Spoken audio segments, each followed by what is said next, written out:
where the hell he was. It wasn't until overnight that basically everybody knew that Lane Kiffin was going to leave, and it was because he was at Keith Carter's house, who's the athletic director of Ole Miss. He was at him and the chancellor arguing, saying that he should be able to coach the playoff game, basically recruit every single player on the roster, develop those relationships even further, and then bring them all to LSU alongside the staff. That's what he wanted. He wants to recruit for LSU while coaching Ole Miss. If I'm Ole Miss, I say, screw that. And they did. Not a chance. Be petty for once. This is not being a bigger man. Be petty for once. There's times and places where you could be petty. This is one of them. Ole Miss was 1,000%, 1,000,000% right here. There is no world in which Lane Kiffin can sit here and play victim of the college football schedule, of the calendar, or of LSU and Ole Miss screwing him over. You can't say that. They gave you 6 years. They gave you a chance in the SEC, and you're having great success there, and you left. That's fine. If you want to leave, go take the bigger job, fine. But don't play victim on your way out. I can't listen to that. Don't play victim on your way out, saying the school's trying to screw me over and won't let me coach and finish what I started. You can finish what you started. Guess who made the decision not to? You did. Can't listen to that. The fans are the ones who are kind of the collateral damage. Like, can Ole Miss rally around this and win some games in the playoff? Maybe. But my best guess is no. And, like, what I mean by is that, like, if Kiffin were able to stick around and coach even after all of this, they probably would be better off. And now, like, you have this magical year where you lose one game. You're a hair away from going to the SEC championship. As you put it, you're 3 wins away from a national title, and it's all, foo-foo, boom, gone because of Kiffin and because of the university and the you-know-what match that's happening with it. The fans are the one that are suffering, and I do feel for Ole Miss. And if the Ohio State by somehow, some way gets knocked out of the playoff, Colin, I'll hitch the wagon to the running Rebels. Yeah, you got to feel for the fan. And if you want to sit here and all the ESPN people, I know they're going to go on game day and talk about how if it was me, I would have let Lane Kiffin coach. Nonsense. Please. You've heard 1,000 different analogies from ESPN personalities all throughout the day. If you tell your wife, hey, you know what, I want to stay, as Scott Van Pelt put it, if I tell my wife that I'm more interested in the neighbor that she hates, but I want to stick with the kids and the family through the holidays, and he tells them that December 1st, what do you think the wife's going to do? You're going to throw him to the street. It's the same exact principle. You can't tell him that, hey, I want to go to the conference rival, but I want to coach for the next month. What? No. Leave. And hopefully this ignites something in the players. Hopefully this ignites something in that coaching staff because, hey, I don't know how the committee's going to handle it. I think you'll get a sense for it when the new rankings come out tomorrow. But if they give Ole Miss that home game, and chances are they should get one based on their merit and their resume. You want to talk about getting FSU'd. It's a 14 playoff. It's a completely different situation. And if your team, FSU, got screwed, why would the committee do it again? Did they screw up the first time if you're an FSU fan? Oh, they did. So why should they do it again? So I can't listen to the FSU fan that's trying to argue for that. Number 2 is chances are Ole Miss is going to get a home game. There's a halfway decent chance that one of those teams could be James Madison or Tulane. That's a non-zero chance. Oregon, Ole Miss, those are the teams that are going to be the higher up home games. All right, so if Ole Miss gets a pretty easy first game, great. Then Ole Miss just has to win 2. Mm-hmm. It's possible. Now, I don't know how the committee's going to handle it. And hang on. Who would they play, Tulane and or James Texas. Madison? Or North Texas, yeah. Well, 2 out of the 3 are in the same boat that their head coaches are going to be gone the year after. Yeah, that's another joke. You're going to have 3 teams who are not going to have standing head coaches with their teams. Now, granted, James Madison we got to see how it shakes out with the committee, number 1 with Ole Miss, and also the conference championship weekends. What is it? If Tulane, how does James Madison get in again? They need Duke to beat UVA, which is a godforsaken game. But like at the same time, you could have a couple of teams without their head coaches going into the year after. That is a problem. And Ole Miss has already played Tulane. They won 45-10. Do we need to see that? Do we need to see that again? I mean, hold on. They're going to get in. Now I'm for it. I want path of least resistance for Ole Miss. That's what I want. You want to talk about how to make a fan? All right, you found one. Pete Golding, I'm a part of it. Lock in. Rebels. Let's do it. I hope those guys, I hope none of them go to the LSU. I hope none of them do. Because if I'm a player, I don't know how I'm motivated and or inspired by this head coach. What, he's edgy, he's funny, he's cool to the media? Fine. If I'm a player, the whole mantra around this is that you have coaches that go into your living room and sit and talk to your parents saying, I want what's best for your son. And he's going to do that. What gives you that impression that he really cares about that? Lane, you made such a mess of this, partner. I don't know. You can't spin it any other way. For multiple times I've said on this program, and for the record, I'm a Lane Kiffin man. It's hard to say that today. How do you say it today? I'm not a Lane Kiffin guy, period, anymore. It's impossible. It's impossible to defend it. And honestly, I'm right there with LSU. I'm right there with LSU, too. This is the second time you're thieving a head coach. And forgive me for thinking it's going to end up in flames. Yeah, LSU's just playing the system. I have less blame towards them and more towards the coach. I have more towards the coach here. I really do. I'm anti Lane Kiffin's. I'm a victim of the calendar. They're also giving him $90 million. Yeah, right. $13 million. I understand. You want to take a pay raise and go. Well, don't walk out of there clamoring to the stands that you're being screwed by the calendar and Ole Miss. Don't do that. You want to know what Florida State fans are telling me today? How can LSU afford the Brian Kelly buyout and a $90 million contract to Kiffin, but they have to stick around with Mike Norvell? How does that make sense? LSU's got more money than FSU. And it's hard for them to swallow that pill. Also, it's a much different standard of program. Who would you rather be? It's a much different standard of program. Yeah. 1,000%. Yeah, it is. It is. I hear Florida State fans screaming through the radio. That's fine. That's fine. You can scream all you want. You're not LSU. All right? So I'm not going to listen to that. All right? FSU has been under 500 for 4 of the last 6 years. Dare I say you might even be better off without Lane, honest to God, with how things are going. You didn't get a lifer if you're LSU. You did not get a lifer. You might even be better off. Yeah, because every other coach at LSU has been a lifer, right? That's fine. Dude, you guys are nuts. You guys are. I don't know Christian, if you're ignoring the past 20 years of college college sports where these players are not committing for the next 6 years of their life at universities. That's fine. Well, I'm just saying, if I'm a player and I'm choosing a school to go to and I want to go play somewhere for 3 years, unless I'm under the impression I'm going to transfer 3 times, then fine. If I'm sitting there to talk about the development of my son, and I have a son that's going to get, please. And Lane Kiffin's going to sit in my living room and say, I want what's best for your son, please. I'm not listening to that. Yeah, and that's come with me because I'm going to win games. And if I leave and you're good, I'm probably going to want to take you with me. Never won its conference, by the way. Never's won its conference. They were a tough conference to win at Ole Miss. Tough conference. Okay. At Ole Miss, it is. What's if Ole he Miss? doesn't win at LSU, then we'll have the conversation. Ole Miss is 11-1. They're 11-1.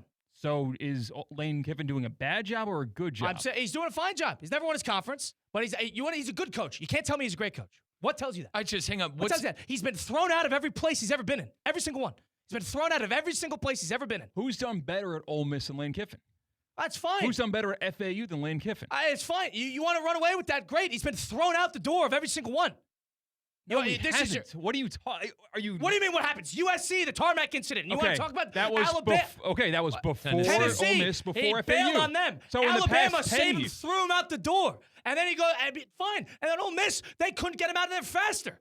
You had Pete Golding allegedly telling him, "This is not your office anymore. You got to take Lane Kiffin's side." Fine. Then don't walk out of there saying Ole Miss screwed me over, the calendar screwed me over, because that's what he did, and that's what all of his ESPN buddies and all the former coaches are trying to say. Equating what happened in any of his previous spots to what happened at Ole Miss is crazy, because he chose to leave for LSU, and he wanted to complete the season with Ole Miss. Yes. And they said no. So I guess, he was being shown the door. And then, but Lane Kiffin broke up with Ole Miss. Are you jumping over the fact that he had 2 planes in the runway saying, "Coaches, get on, or you're not offered a spot at LSU," trying to high mark the team and basically burn it out on his way out? Thankfully, some of the Ole Miss guys stood tough and they had a guy in waiting. I give Ole Miss credit; they definitely had this plan organized a couple weeks in advance. They'd promote Golding, but he tried to get those guys to get on a plane within 4 hours and leave the school high and dry when they got a game in 3 weeks. Yeah, Ole Miss made it dirty. Lane didn't. Nonsense! They made it dirty. What are you talking about? How so? How so? Ole Miss should have puckered up and said, "You could coach the team." Okay, puckered up as in give the team the best chance to win. I guess, yeah. Nonsense. What is better? Please. What's better for this year is Penn for them State's to let head them play. coach. Penn State's head coach. They got a playoff game, but I'm going to go to Ohio State, and after the 3 weeks, you're going to let that coach play. You're going to let that coach coach. I think that Nonsense. my team's going to be better on Saturday. Yes, if my team's going to be better on Saturday, I cannot listen to that. That is a load of crap. You're 100% wrong. You want to strike when the iron's hot. You know when you're going to be in this spot again because you know who you're going to hire next. Yeah, I can't listen to that. Well, they do know who they're going to hire yet. They've hired him. And hopefully he Christian, works. you don't think it was a bad exit by Lane? I don't think Lane is the one to blame. I think that blaming the calendar and blaming Ole Miss for making it a little bit messier than it had to be. He's a 50-year-old man talking about how he had to call Coach Carroll and pray to God for 4 hours, and what God told him and what Pete Carroll told him is to get the plane in the runway and tell the coaches you got 4 hours to decide on your livelihood. That's what God told you, Lane? A 50-year-old man, we're going to blame it on the calendar? So every coach that $10 leaves million, his job... hard for me to sympathize, Christian. Hard for me to sympathize. So every coach that leaves his job just has to make sure it's as difficult as possible for them in year one? Is that what you're saying? Or that he just should not have left in general? Lane Kiffin? Kalen DeBoer did the same. He got there in January. Yeah. And that's the same caliber job. What happened there? After going to a national championship, too, by the way. Right. He did. He left in January. That wasn't crazy. That worked. Christian, is it impossible? Did it work? Is it impossible? Probably Alabama was not better that year than they were year 4. You know what? Four. Does it hurt that signing day is next week? Yes. Do they have $30 million to make up for it? Yes. So I can't sit here and listen to that. He wanted to do both, and Ole Miss said, no, you cannot. And he shouldn't have the right, because you don't have the right to do both. You're dead wrong there. I'm blown away. I'm not blown away that you're on this perspective, and you wouldn't say the same thing if it was Penn State. You're dead wrong. If I wanted to better my chance to win a national championship on a season. Have some pride. Come on. This is you talk about better your chance. Have some pride. Ole Miss is where they are because of Lane Kiffin. He is peeing on the program like this. He is embarrassing the program. This is a protected rival that they're talking about. This is not moving that far up the totem pole. If anything has showed us anything, the NIL has evened out the amount that you could spend, because all these teams have $10, $15, $20 million to throw around. LSU might have 30 instead of 20. Fine. But if there's one thing that NIL did do, is it evened out the talent. There's a reason that Alabama's not 12-0 every year. And there's another thing that NIL did. It further solidified that this is a business more than it is a developing young men into it's business. Better people. Then Ole Miss has every right to kick him out. Every right. You want to talk about the business? Okay. That's the business. And they are choosing to lesser their chance at winning a national championship this year. Now, I will agree with Christian hurting on them that. They're hurting themselves long term. Because Lane Kiffin can sit there and continue collude and recruit every single player that's playing for him. And when all those guys pucker up and go over to LSU for bigger contracts and half the staff, Ole Miss is going to be sitting there with their pants down thinking, boy, where did we go wrong? Oh, wait, we let him coach for a month. Yeah, I think they probably should have tried to work out an agreement there. What type of agreement? If you are playing for Ole Miss right now, you can't. If Lane, you want to stay, then and you can't take anybody with them. Who can enforce that? No, the NCAA? The NCAA's not enforcing that. Who's can. enforcing that? I don't know. Ole Miss can't do anything. You got It's one or the other. To Colin's point, Christian, it's either you run the risk of all the kids leaving and following Lane if you have a successful college football playoff campaign. He's got a month to continue recruiting them. Or and then take the whole staff. Or you do what Christian said and let him coach. And you try to, good for retain the team after that. Good for Ole Miss, and I hope they win. I hope they win 2 games. There was a fascinating back and forth by you two, and I just want to chime in with this. I blame both sides. I blame Lane and I blame Ole Miss, and then it sounds like no adults are in the room. And I also blame LSU. I don't blame Ole Miss one bit. I blame Ole Miss and Lane not being able to figure something out. And I also listen, Christian, like LSU, since 2019, they've been irrelevant. And forgive me for thinking that this is going to be another nightmare hire. This sounds like the old Lane Kiffin. This sounds like the Lane Kiffin that got the Tennessee job, and it's just going to blow up in his face all over again.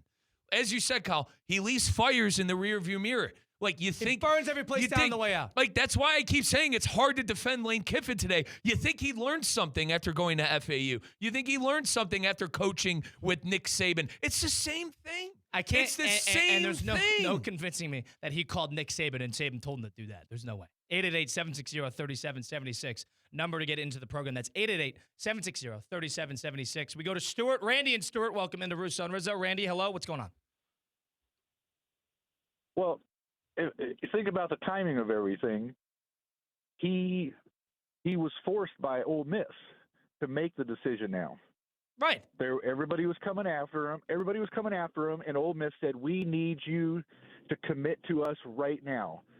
So they never gave him a chance like DeBoer got to finish out the season.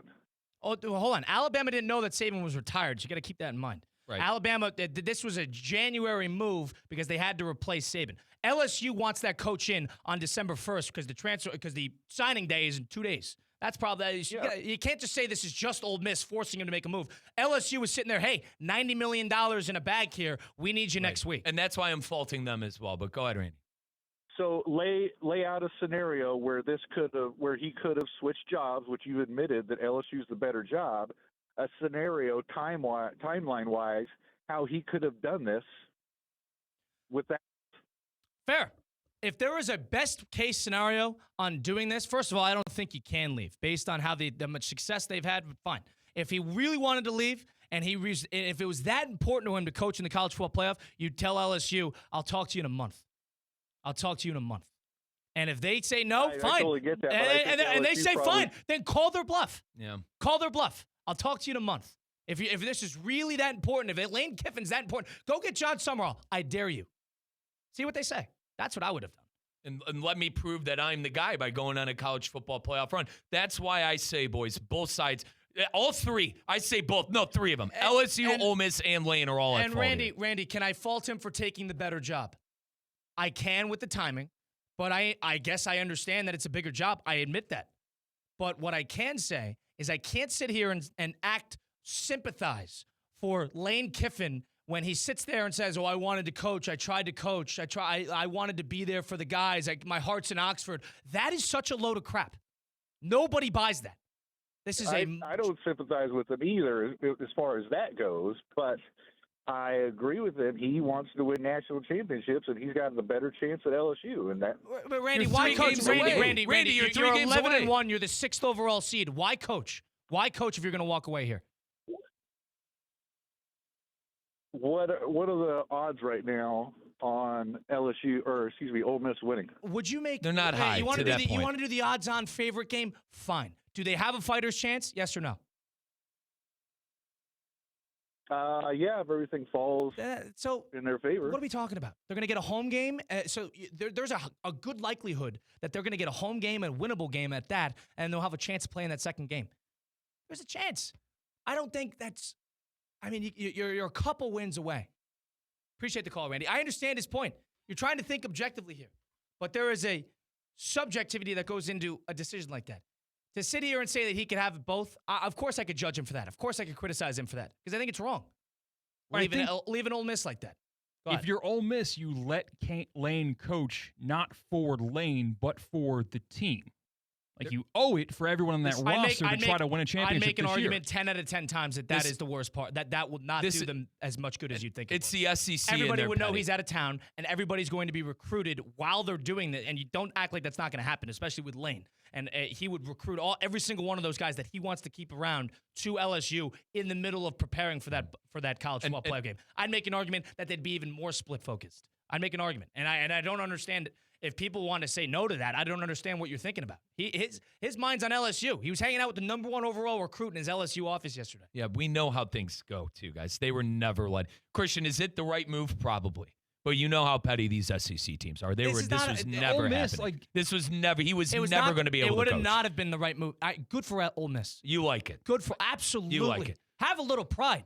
This is a rival you're talking about. Listen, Colin put it in perspective for me, Christian, when he asked you about Penn State. So I'm going to put myself in your shoes. If Ryan Day wanted to leave for Penn State going into a college football playoff, I probably would say get the hell out of here. Get the hell out. I would say get the hell out. Hardline, let's see what you got. It's different from Ohio State because you have guys that have been in a spot before and had more success than him before. Can't make that argument. But same thing flipped. If say it might let's theoretically say I'm the lesser team here and Penn State is the more superior team, but that rivalry is still there. I'm still saying get the hell out of here. Get the hell out. I'm probably saying that. But with clear eyes, the right move would probably be to let him coach. But we all know that's not how this works. I wouldn't make the argument. That's not the right move. This was never. That's not the right move. That's wishful thinking. You're going to split apart that team like you wouldn't believe. It's guys, in the end of the day, it was never happening. Ole Miss hates LSU. LSU hates Ole Miss. Ole Miss has a chance to screw over a rival. They're jumping all over it. Okay, when Lane said, I'm not going to extend with Ole Miss, that was the ultimatum set by Ole Miss,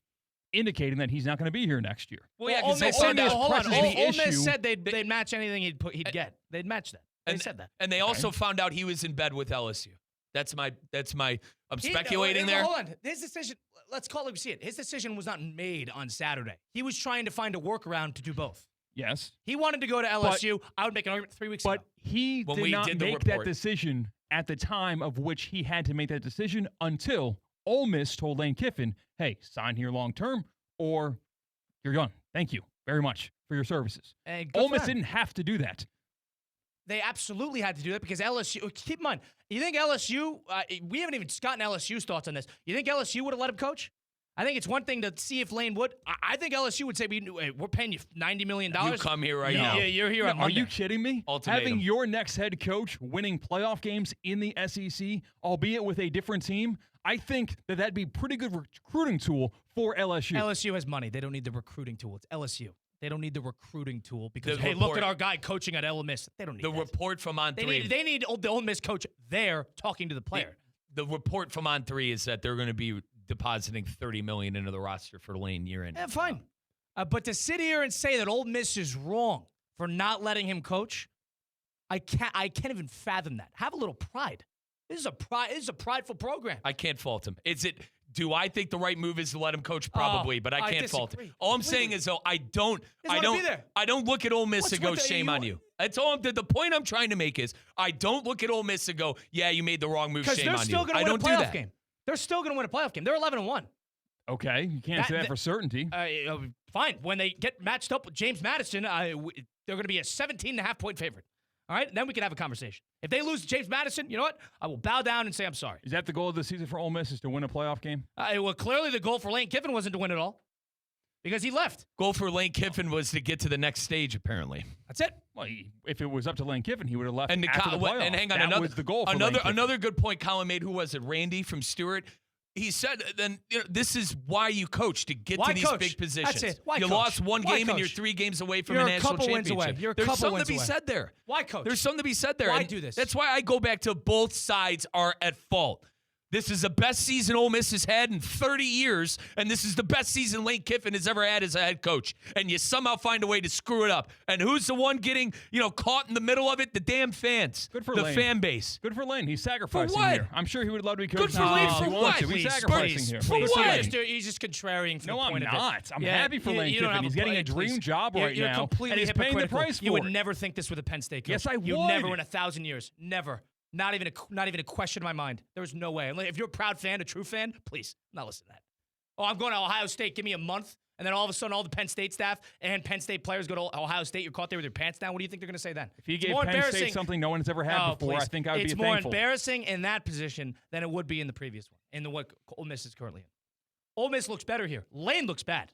There's a reason that same beat reporter who everybody was pounding on Saturday for the comments he made in reference to Lane not being turned into a housewife.